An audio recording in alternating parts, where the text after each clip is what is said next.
Hello बच्चों, let's read the question. The question says photoelectric emission is observed from a metallic surface of four frequencies nu1 and nu2. For the incident light, nu1 is greater than nu2. If the maximum value of the kinetic energy of the photoelectrons emitted in the two cases are in the ratio 1:n, then the threshold frequency of the metallic surfaces. We have four options as nu1 minus nu2 upon n minus 1, n nu1 minus nu2 divided by n minus 1, n nu2 minus nu1 divided by n minus 1 and nu1 minus nu2 upon n। तो इस question के लिए सबसे पहले हम इसका की concept लिख लेंगे। ओके, एंड इसका जो की कॉन्सेप्ट हो जाएगा that is kinetic energy in photo electric effect. Kinetic energy in photo electric effect, ये इसका की कॉन्सेप्ट हो गया। अब देखिए होता क्या है कि जब किसी मेटल की सरफेस पर अगर उसका वर्क फंक्शन अगर एच न्यू नॉट है, तो अगर new is greater than new not frequency का जब हम लाइट इसके ऊपर डालते हैं, ओके, तो यहाँ से क्या होता है, इलेक्ट्रॉन का एमिशन होता है और उनके पास क्या होती है, काइनेटिक एनर्जी होती है।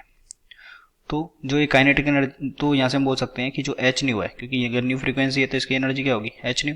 तो एच न्यू दो काम करती है, एक तो उसके वर्क फंक्शन की फॉर्म में आती है एच न्यू नॉट, ओके, एक तो उसकी वर्क फंक्शन की फॉर्म में आती है और plus kinetic energy, okay, kinetic energy की फॉर्म में आती है। तो काइनेटिक एनर्जी का जो फॉर्मूला है वो कितना हो जाएगा, kinetic energy it is equals to, ये हो जाएगा h nu minus h nu naught. Okay, इसको बोल देते हैं इक्वेशन नंबर 1। अब क्वेश्चन में हमको बोला गया है कि जब अगर इसकी वैल्यू न्यू 1 है और इसकी वैल्यू न्यू 2 है, तो दोनों केस में क्या हो रहा है कि अगर हम पहला केस मारते हैं, देखिए कि जो पहले केस में काइनेटिक एनर्जी होगी K1 it is equals to ये हो जाएगा क्या, एच न्यू 1 माइनस का एच न्यू नॉट, ओके, और यहाँ से अगर हम लिखें K2, ये कितना हो जाएगा, ये हो जाएगा एच न्यू 2 माइनस का एच न्यू नॉट।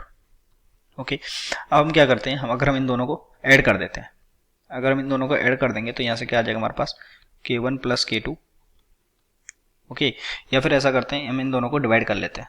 तो अगर हम इन दोनों को डिवाइड करेंगे तो यहाँ से कितना आ जाएगा, यहाँ से हमारे पास आ जाएगा K1 upon K2 it is equals to h into nu minus nu naught, nu 1 minus nu naught divided by h into nu 2 minus का न्यू नॉट।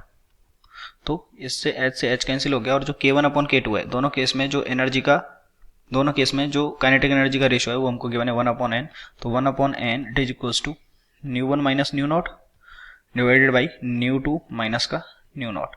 क्रॉस मल्टीप्लिकेशन करेंगे तो nu 2 minus nu naught it is equals to n into n nu 1 minus का n nu naught. Okay, तो यहाँ से हम new not इधर आ जाएगा, तो कितना हो जाएगा, ये nu naught into n minus 1 it is equals to n nu 1 minus का न्यू 2। तो यहाँ से जो इसका वैल्यू है वो कितना आ जाएगा, न्यू नॉट का वैल्यू आ जाएगा n nu 1 minus nu 2 divided by n minus 1।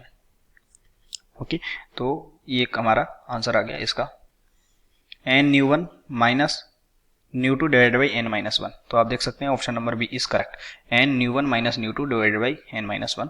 So option number B is correct. I hope you understood it well. Best of luck.